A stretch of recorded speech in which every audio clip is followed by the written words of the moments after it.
പണ്ട് KG ശങ്കരപ്പിള്ള എന്ന കവി ബംഗാളിൽ നിന്ന് വർത്തമാനമൊന്നും അറിയുന്നില്ല എന്ന് ഒരു കവിത എഴുതിയിരുന്നു. അത് ബംഗാളിൽ ഈ നക്സലൈറ്റ് കാലഘട്ടമായിരുന്നു. ഈ നക്സലൈറ്റുകളെ പറ്റി വിവരങ്ങളൊന്നും അറിയുന്നില്ല, അവർ നമ്മുടെയും സഖാക്കളാണ് എന്ന മട്ടിലായിരുന്നു അന്നത്തെ കവിതകൾ. ഇപ്പോഴും ബംഗാളിൽ നിന്ന് മുഴുവൻ വിവരങ്ങളൊന്നും നാം അറിയുന്നില്ല. അവിടുത്തെ മുഖ്യമന്ത്രിയായ മമതാ ബാനർജി വഖഫ് നിയമം ബംഗാളിൽ നടപ്പാക്കില്ല എന്ന് എല്ലായിടത്തും പ്രഭാഷണം നടത്തി നടക്കുന്നുണ്ട്. കേന്ദ്രം ഒരു നിയമം പാസാക്കിയാൽ അത് സംസ്ഥാനത്ത് നടപ്പാക്കില്ല എന്ന് പറയുന്നത് മര്യാദകേടാണ്. പക്ഷേ മര്യാദകേട് പറഞ്ഞ് മുസ്ലിം വോട്ട് ബാങ്കിൽ നിന്ന് വോട്ട് നേടാം എന്ന് വിചാരിക്കുന്ന സ്ത്രീയാണ് മമത.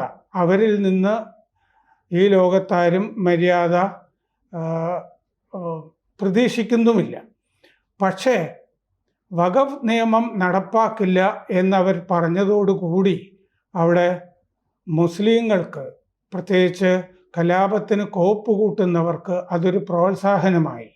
അങ്ങനെയാണ് മുർഷിദാബാദിൽ ഹിന്ദുക്കൾക്കെതിരെ ഏകപക്ഷീയമായ ആക്രമണങ്ങൾ നടന്നത്. തിരിച്ചു കിട്ടും എന്നുള്ള അവസ്ഥ ഇപ്പോൾ ഉള്ളതായിട്ട് കേൾക്കുന്നുണ്ട്. കാരണം എന്താണെന്ന് വെച്ചാൽ കൽക്കട്ടയ്ക്ക് തന്നെ, ബംഗാളിന് തന്നെ ഈ തിരിച്ചടിക്കുന്ന പാരമ്പര്യം പണ്ടേ ഉണ്ട്. 1946 പ്രത്യക്ഷ സമരദിനത്തിൽ 4 ദിവസം, ഓഗസ്റ്റ് 16 മുതൽ 4 ദിവസം ഓഗസ്റ്റ് 20 വരെ 10,000-ഓളം ഹിന്ദുക്കളെ ഷഹീദ് സുഹ്റവർദി എന്ന മുസ്ലിം ലീഗിൻ്റെ മുഖ്യമന്ത്രിയുടെ ഒത്താശയോടുകൂടി വംശഹത്യ നടത്തുന്ന കാലത്ത് അവിടെ ഹിന്ദുക്കളുടെ പ്രതിരോധം ഓഗസ്റ്റ് 18 മുതൽ തീർത്തിരുന്നു. അതായത് 2 ദിവസം ഹിന്ദുക്കൾ സഹിച്ചു, അടുത്ത ദിവസം ഹിന്ദുക്കൾ അവിടെ ഉണർന്നെഴുന്നേറ്റു. ഗോപാൽ പത്ത എന്ന ഗോപാൽ മുഖർജിയുടെ നേതൃത്വത്തിലായിരുന്നു ആ ചെറുത്തുനിൽപ്പ്. പത്ത എന്ന് പറയുന്നത് മുട്ടനാട് എന്നുള്ളതിൻ്റെ ബംഗാളി വാക്കാണ്.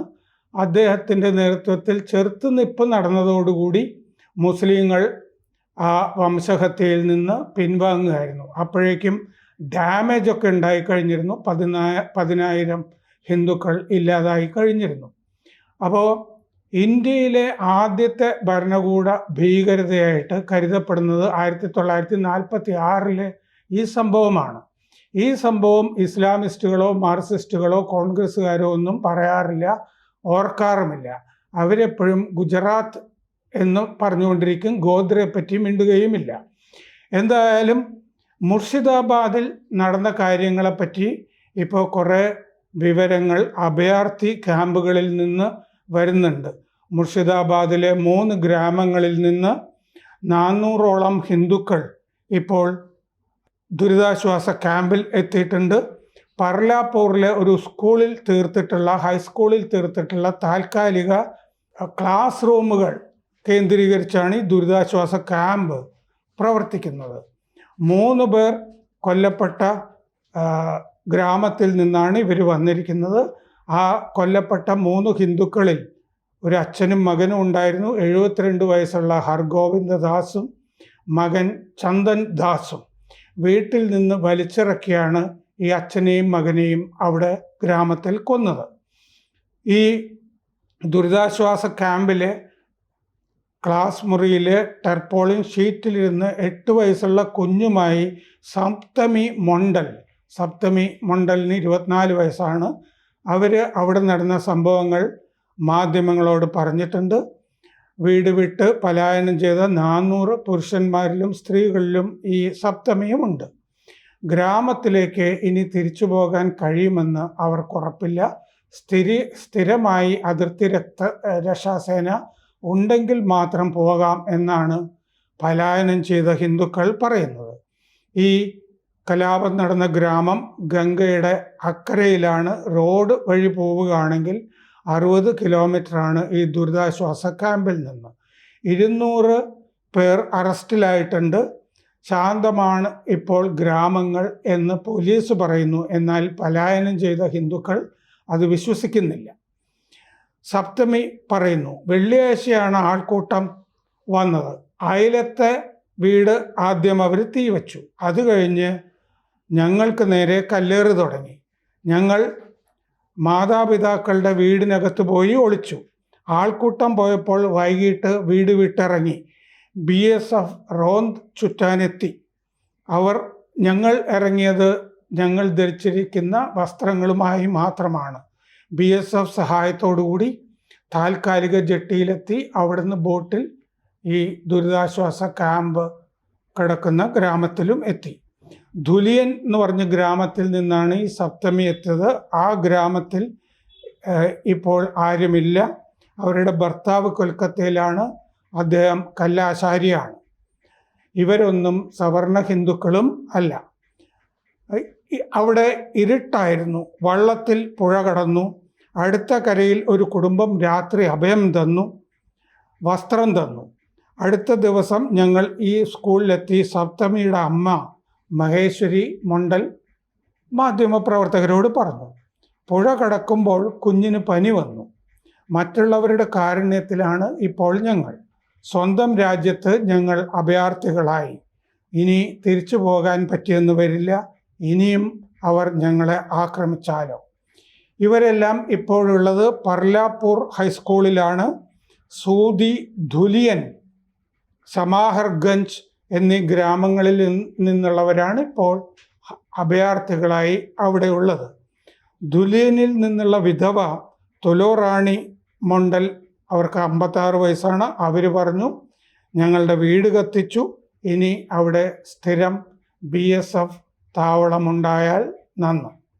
ലാൽപൂരിൽ നിന്നുള്ള പ്രതിമ മണ്ഡൽ, അവർക്ക് 30 വയസ്സാണ്. അവർ പറഞ്ഞു, വീട് ഈ മുസ്ലിം ആൾക്കൂട്ടം അലങ്കോലമാക്കി. ഞങ്ങൾ ടെറസിൽ ഒളിച്ചു. വൈകിട്ട് ബോട്ടിൽ ഇവിടെ എത്തി. സ്കൂളിന് ഇപ്പോൾ BSFൻ്റെ കാവലുണ്ട്. സാധാരണ അവിടുത്തെ കുട്ടികൾക്ക് ഉച്ചയൂണ് കൊടുക്കുന്ന മറ്റേ പാചകം ചെയ്യുന്ന മുറിയാണ് ഇപ്പോൾ താൽക്കാലികമായി അടുക്കളയായി മാറ്റിയിരിക്കുന്നത്. ദുരിതാശ്വാസ ക്യാമ്പിൽ ഒരു ഗർഭിണിയുണ്ടെന്ന് കലക്ടർ പറഞ്ഞിട്ടുണ്ട്. BJPയുടെ സംസ്ഥാന പ്രസിഡന്റ് സുഗാന്ത മജുംദാർ ഈ അഭയാർത്ഥി ക്യാമ്പിൽ എത്തിയിരിക്കുന്നു. ഈ BJP സംസ്ഥാന പ്രസിഡന്റിനെ തന്നെ ഈ ക്യാമ്പിൽ കയറ്റാനായിട്ട് അധികൃതർ വിസമ്മതിച്ചിരുന്നു. അപ്പോൾ ഈ എത്രയോ ഇതുപോലുള്ള അക്രമങ്ങൾ 1921 മാപ്പിള ലഹള, പിന്നെ 1948 ഗാന്ധിയെ കൊന്നതിന് ശേഷം മഹാരാഷ്ട്രയിൽ 20,000-ഓളം ബ്രാഹ്മണരെ വംശഹത്യ നടത്തിയ സംഭവം, 1946 തന്നെ കൊൽക്കത്തയിൽ 10,000-ഓളം ഹിന്ദുക്കളെ വംശഹത്യ നടത്തിയ സംഭവം, ഇതൊക്കെ നമ്മുടെ ഓർമ്മകളിലേക്ക് കൊണ്ടുവരുന്ന സംഭവമാണ് ഈ മുർഷിദാബാദിൽ അരങ്ങേറിയിരിക്കുന്ന കലാപം. ഇത് ഒരു വോട്ട് ബാങ്ക് രാഷ്ട്രീയത്തിൻ്റെ ഫലമാണ് എന്ന് പറയാതെ വയ്യ. മമതാ ബാനർജി ഈ നിയമം നടപ്പാക്കില്ല. ഈ തൃണമൂൽ കോൺഗ്രസ് നിങ്ങളെ സംരക്ഷിക്കും എന്ന് പറഞ്ഞതിൻ്റെ പ്രത്യാഘാതമായിരുന്നു ആ കലാപം. ഇനിയും എത്രയോ കലാപങ്ങൾ ഈ സ്ത്രീയുടെ നേതൃത്വത്തിൽ വരാനിരിക്കുന്നു. അത്തരം കലാപങ്ങൾ ഇനി ഉണ്ടാകാതിരിക്കണമെങ്കിൽ മമതയെ മര്യാദ പഠിപ്പിക്കേണ്ടിയിരിക്കുന്നു. കൂടുതൽ വാർത്തകളും വിശേഷങ്ങളും നിങ്ങളിലേക്ക് എത്താൻ ABC മലയാളം സബ്സ്ക്രൈബ് ചെയ്യുക, ബെൽ ബട്ടണും അമർത്തുക.